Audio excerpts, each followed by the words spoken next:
talk is cheap, walk the walk, all of these different phrases we have to say the same thing. It's easy to say things. We can run at the mouth like an open faucet. But then putting those words into action is another thing altogether. And as we listen to our gospel today, Peter is ready to identify Jesus, quick to say, "You are the Christ. You are the Messiah. You are the one for whom we've been waiting." Really easy to come off the lips. And Jesus immediately silences him. "Okay, don't tell anyone else. Keep this to yourself." Because while Peter is able to recognize who the Christ is, he's not yet ready to accept what the Christ must do, the actions involved with those words.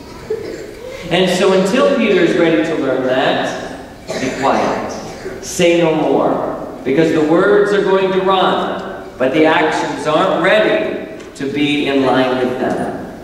And so Jesus then begins to express and tell his disciples, well, now this is the consequence of those actions. You believe I am the Christ. You believe that I'm the one sent to Israel to save it. Well, let me tell you what that means. That belief has consequences. And those consequences are being rejected, being ridiculed, being thought poorly of, being misunderstood, and ultimately being executed. And that is going to happen. Are you ready for that? Are you ready to continue in your belief if that is what is coming? And clearly Peter is not. Peter takes a more political approach. Now, Lord, if you're going to be the Christ, you can't come at it from that direction. Wouldn't it be easier if we did something different? Wouldn't it be easier to approach it this way? Don't scare the disciples away. Don't scare the apostles away. We need to tell them things that they want to hear so that they follow you. How familiar are we with that in a current political situation? Tell them what they want to hear. And that's what Peter tells Jesus to do. And Jesus then calls him a name. Get behind me, Satan. You're not thinking as God does, you're thinking as human beings do. Well, what does that mean? You're not thinking as God does, but as human beings do. Well, how do we think? How do human beings think that's different from the way God thinks? God sees everything as it is. God knows everything as it is. The big picture is before God from beginning to end. The entire story is laid before him. He sees the way the world is, as it was, and as it will be. We, on the other hand, see only a sliver. We only see one moment on that spectrum. All we see is right now. We do not see the big picture. We do not see what's coming up. We do not see how the whole comes together. We see a portion. And many times then the temptation is to count the cost. And that's how human beings and God differ in the way we think. God does not count the cost. God simply gives freely. God gives freely without worry, without expectation, without anything to hold him back. God simply pours out his Son. He pours out his Spirit. His Son pours out his life on the cross. There is no taking account. It is, let us just give. Because it is in that gift that brings the world to salvation. It's that gift that gives us hope and that reconciles the world. That free and total and complete gift that doesn't count the cost. But Peter and human beings, on the other hand, we like to count the cost. What am I going to get out of this? What's going to happen if I do A, B, or C? What are the imagined consequences? How are other people going to react? What is the politics involved with every decision that we make? And how will it affect? And how can we be most effective? And we begin then to micromanage and to control and to manipulate situations, as Peter was trying to do so today. You are the Christ, but it doesn't have to mean you do all those things you say, Lord. There might be another way. Now, I don't believe for a minute that Peter intended to do a bad thing there.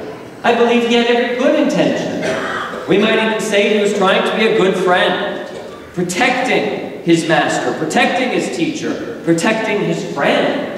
Lord, if you say those things, you're going to get yourself killed, and I don't want to see that. Peter was seeing only a sliver of the picture. I don't want to see my friend get hurt. But he didn't see the big picture. It is that very hurt that will reconcile the world. And when we put those side by side, well then, Peter, you're asking Jesus to do the wrong thing. The Catholic moral life has never been and continues not to be based on perceived consequences. We can't make our decisions, as Peter did today, based on what we think might possibly happen down the road.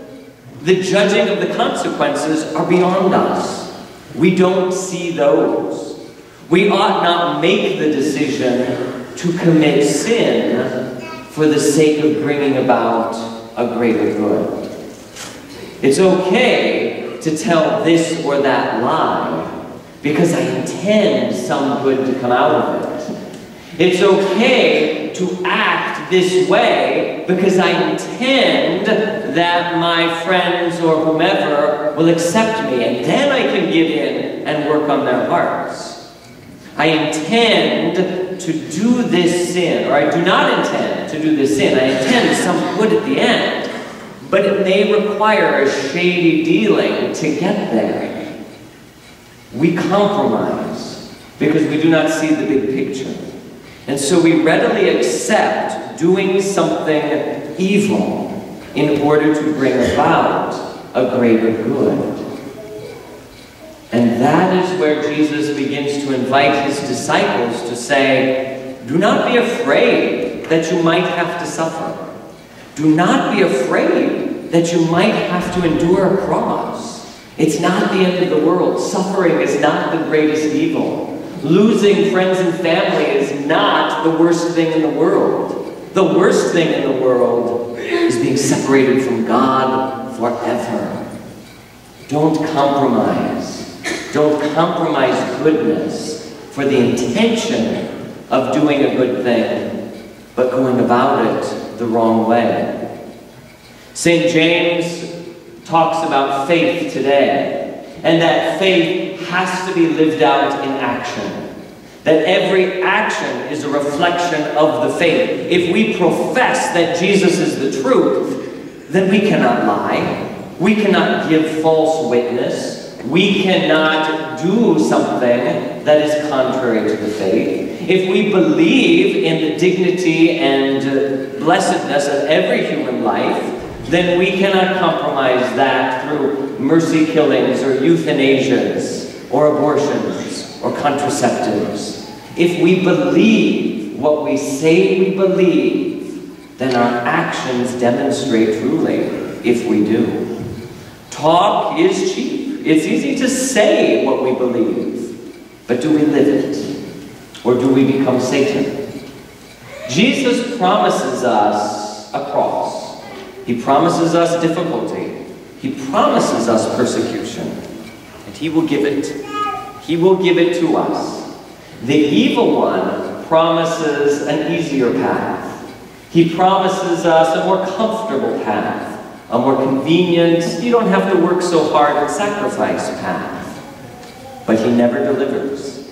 He never gives you your life back. He takes it all. Christ invites us not to give our life away, but to sacrifice it so that we can receive it back from him. The cross is our door to salvation. Don't pay attention to the temptations that say, well, do this easier thing for the sake of some good.